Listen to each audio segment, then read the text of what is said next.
Hello everyone, how are we all doing? Welcome back to my channel. Today we're doing something a little bit different. We're going to review a Web3 gaming platform called LaunchJoy.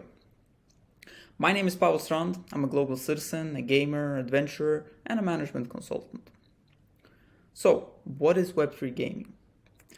Web3 gaming can generally be described as the next generation of gaming, with decentralized ownership, transparency, and a focus on community. It's built on the blockchain technology and often facilitates NFTs, cryptocurrencies, and DAOs. So what is then LaunchJoy? Well, LaunchJoy is Chromia's Web3 gaming ecosystem hub, with innovative features being built on the relational blockchain called Chromia, as you can see here. The Chromia ecosystem constantly develops new features and application areas for both users and developers. The parent company is the Sweden-based Chromaway, which have already proven blockchain usefulness in real-world assets such as land administration and real estate. And this they've been doing for over 9 years. LaunchJoy has a two-token ecosystem or two-token system.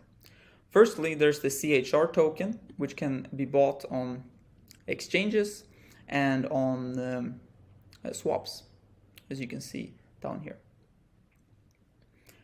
You can then stake the CHR token under the staking tab on the Chromia webpage. This will generate daily rewards in terms of CHR, but it will also give you points, which is LaunchJoy's own user currency. And in the future, this will allow the user to interact and use the many features that are being developed on the platform. While in the short term, this will most likely take the form of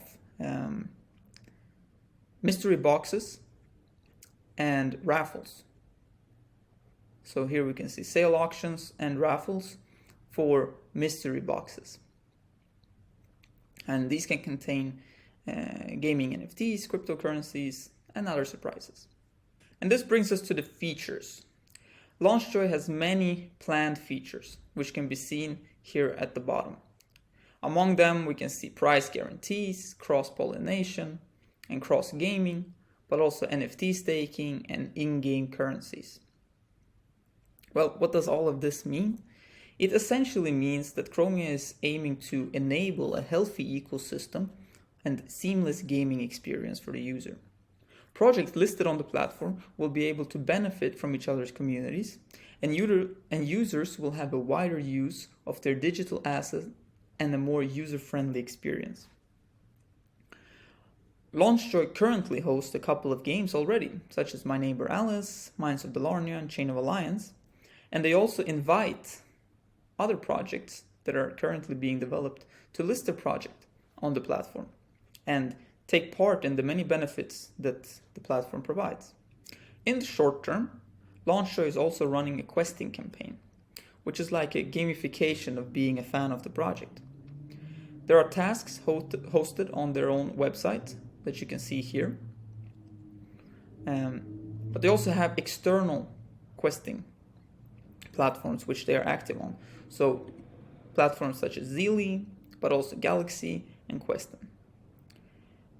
And participating in this questing campaign is a great way of earning points. So if you don't want to purchase CHR and stake it on the Chromia webpage, you can actually just get rewarded by being a fan and learning more about the project in general. And another benefit is actually that some of these tasks or some of these quests actually reward the user in stablecoins. So why LaunchJoy and Chromia as opposed to other platforms and gaming projects or gaming platforms? I personally do not have a technical background, but I do know that trust is a big thing in Web3. And I happen to know the team as I have worked with them at a limited capacity, assisting them with market research and market strategy development, among other things. And that is what me and my team do at GG Consulting. We provide early stage Web3 projects with affordable, hourly based business and legal services. And compared to other projects that I have seen and worked with, LaunchJoy has a solid team constantly innovates new features that are addressing genuine needs and fears among users in the market, and finally is backed by a Nordic parent company. Why is the last one important? Well, I know that Scandinavian companies carry an inherent trust emblem on the global stage, and as I mentioned before, trust is very important in Web3. As many other projects, LaunchJoy is at an early stage, but they do show a promising roadmap, an active community, and recently announced mainnet launch in 2024. I also know from experience that the team works in a research and data-driven way.